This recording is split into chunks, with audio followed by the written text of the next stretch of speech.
Shalom Bapak Ibu Saudara yang terkasih, kembali lagi bersama saya Pastor Nelson Murini dalam program channel YouTube saya ya, Murini TV, untuk membahas tentang kebenaran firman Tuhan menyangkut dengan new normal ya. Bersama saya hambanya Pastor Jerry Rihi. Apa kabar hambanya? Luar biasa. Luar biasa, puji Tuhan ya. Hari ini kami berdua, saya akan wawancara hambanya nih ya, untuk membahas tentang kebenaran firman Tuhan menyangkut dengan aturan pemerintah di mana kita masuk dalam era atau masa ya yang disebut dengan new normal.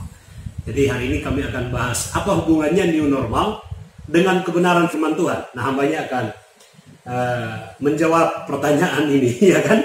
Saya akan tanya dulu hambanya, adakah dasar ayat firman Tuhan yang hambanya mau sampaikan menyangkut dengan new normal ini?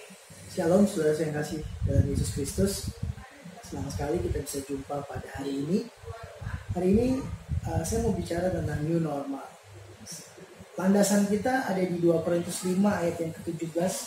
Firman Tuhan berkata, jadi siapa yang ada di dalam Kristus, ia adalah ciptaan yang baru. Yang lama sudah berlalu, sesungguhnya yang baru sudah datang. Nah, berarti new normal yang baru, kehidupan yang baru sudah datang saat ini.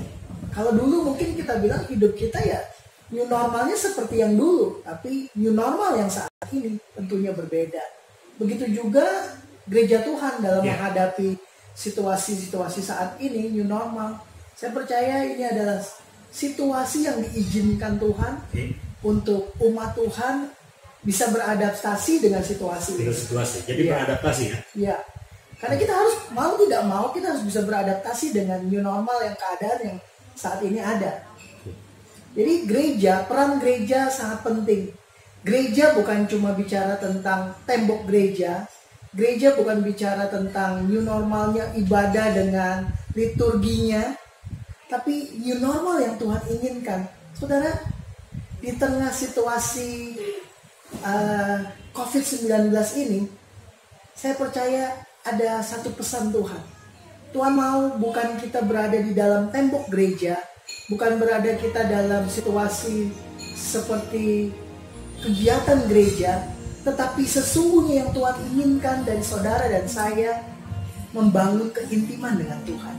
Saudara, kita nggak mungkin, kalau dulu kayaknya kalau namanya beribadah harus ke gereja, betul ya Pak Nelson ya? Kalau dulu bicara tentang kita mau ke gereja berarti beribadah, berkumpul di gereja. Tapi saat ini tidak. Saat ini engkau harus personal dengan Tuhanmu, punya hubungan yang spesial dengan Tuhan. Nah, ini new normal yang sesungguhnya. Dan inilah sesungguhnya keadaan yang Tuhan mau untuk kita sebagai seorang anak Tuhan. Karena kebanyakan kita cuman sibuk dengan liturgi gereja, bikin event, undang pendeta terkenal, dan juga undang artis yang baik. Itu semua baik, itu semua bagus, itu semua nggak salah, itu bagus. Tapi lama-lama kita cuma sibuk dengan liturgi. Tetapi kekristenan yang sesungguhnya yang Tuhan mau dari kita, yang ini membawa saudara dan saya ke new normalnya.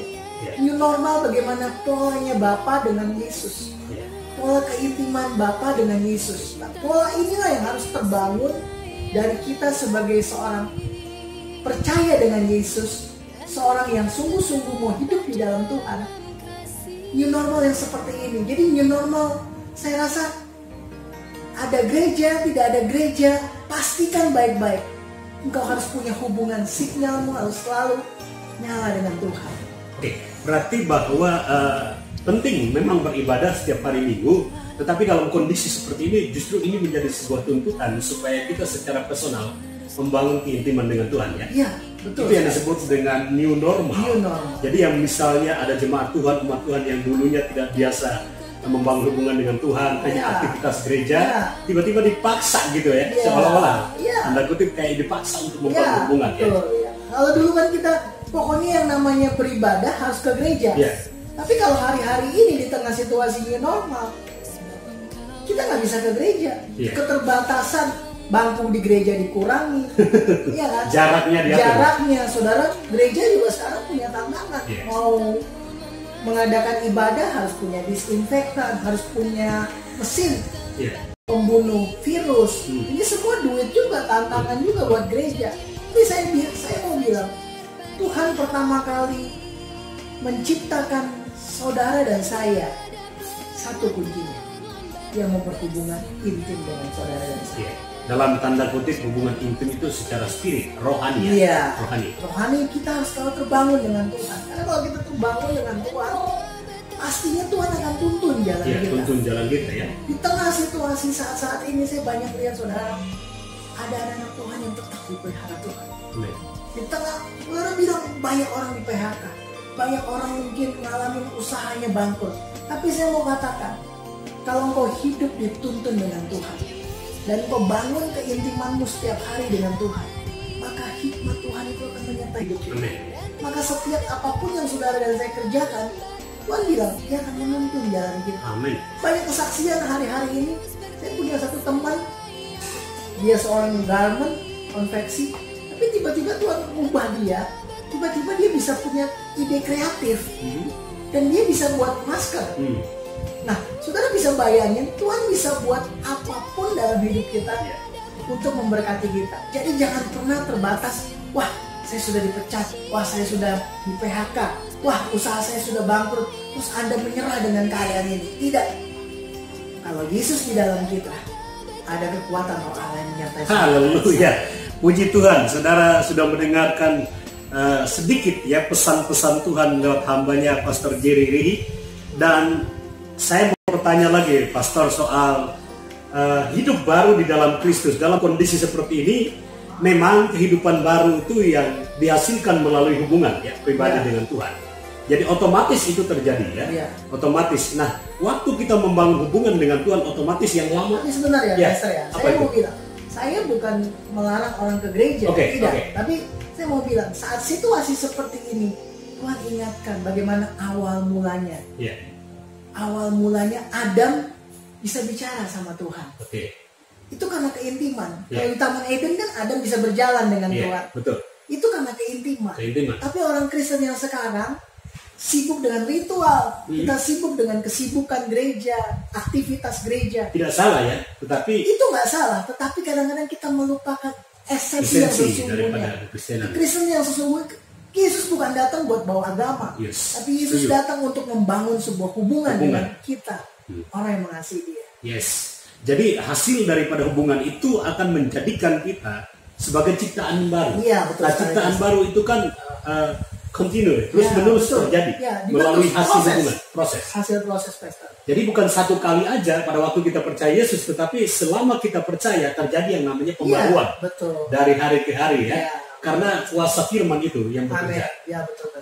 Jadi berarti bahwa pesannya yang kuat di sini adalah bahwa setiap kita perlu membangun hubungan untuk mengalami hal-hal yang baru. Ya kan? Tuntunan. Tuntunan Tuhan. Nah, tuntunan Tuhan otomatis ada yang baru ya. Pastor.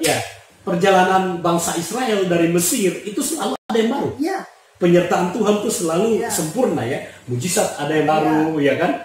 Tanda-tanda yang heran yang baru, dan memang itu yang Tuhan ciptakan. Selalu ada yang baru dalam hidup kita. Berarti sebagai orang percaya tidak boleh ada pemahaman bahwa masalah itu udah selesai ya kan, maksudnya tidak ada jalan keluar, tidak boleh ada. Tidak boleh begitu, tidak boleh menyerah. Tidak boleh menyerah. Selama ada Yesus, pasti andalkan Dia. Pasti Tuhan akan berikan kita tuntunannya setiap hari. Tuhan bilang Dia berikan rahmatnya setiap hari, selalu baru setiap hari. Bukan sebulan sekali ya saudara, setiap hari. Kalau sebulan sekali itu gaji Pak ya. Gaji kita dapatkan sebulan sekali untuk karyawan. Tetapi tuntunan Tuhan itu bersifatnya kekal. Dan selama kita hidup di dunia ini, setiap detik itu berlaku tuntunan Tuhan. Kan? Tuntunan Tuhan dalam hidup kita selalu nyata. Hanya kita yang merasakan itu, yang punya keyakinan bahwa Tuhan menyertai. Tapi kalau kita hidup tanpa percaya full pada Tuhan, otomatis penyertaan Tuhan kelihatan pun juga kita nggak percaya, kan begitu? Itu masalahnya di situ. Nah, kalau misalnya orang sebagai orang percaya yang bangun hubungan intim dengan Tuhan, otomatis akan merasakan pembaruan budi ya. Pemahaman-pemahaman yang baru tentang penyertaan Tuhan di atas. Dan memang selama ini yang Pak Jerry alami seperti itu ya. Saya begini, keadaan saat ini memang tidak mudah ya saudaraku ya. Sebagai seorang hamba Tuhan. sebagai seorang juga yang masih di dalam dunia usaha, memang tidak mudah. Tapi saya percaya kekuatan saya sehari-hari ini, saya selalu bilang gini, awal mulanya Tuhan menciptakan manusia itu, dia bisa ngobrol sama penciptanya. Yes. Adam itu bisa ngobrol sama penciptanya. Yesus bukan mau membuat sebuah agama, tapi Yesus mau mengajar kita untuk kita intim dengan dia. Jadi kalau kita intim dengan dia, ya hari-hari ini saya coba membangun sebuah keintiman saya dengan Tuhan. Bahwa saya punya jam doa, saya punya komitmen membaca firman. Sebab hikmat itu bisa keluar ketika engkau merenungkan firman. Ibarat mobil produk dari Toyota ya Pak Nelson ya. Pasti dia keluarin buku petunjuk. Betul. Nah, demikian juga kita nih orang percaya. Kita nih ciptaan Tuhan. Tuhan kasih kita buku petunjuk. Ini buku petunjuknya Alkitab. Kalau kita nggak mau tahu baca Alkitab, bagaimana hikmat itu, bagaimana tuntunan Tuhan itu bisa menyertai kehidupan kita anak-anak Tuhan. Jadi mari hari ini saya mau closing statement, saya mau bilang buat pemirsa sekalian di tengah situasi goncangan yang ada hari-hari ini. Yang pertama, mari kita bangun keintiman kita dengan Tuhan. Di new normal yang sesungguhnya adalah kita mau membangun, bukan cuma euforia ibadah kita. Salah nggak ke gereja? Ke gerejanya nggak salah. Salah nggak dengar khotbah di gereja? Nggak salah. Tapi ketika kita cuma liturgi kita datang, itu yang salah. Sebenarnya kekristenan itu dibangun dari keintiman, hubungan yang baik dengan Tuhan. Yang kedua, di tengah situasi yang goncangan yang ada saat ini, mari tetapkan hatimu untuk mempercayai Tuhan.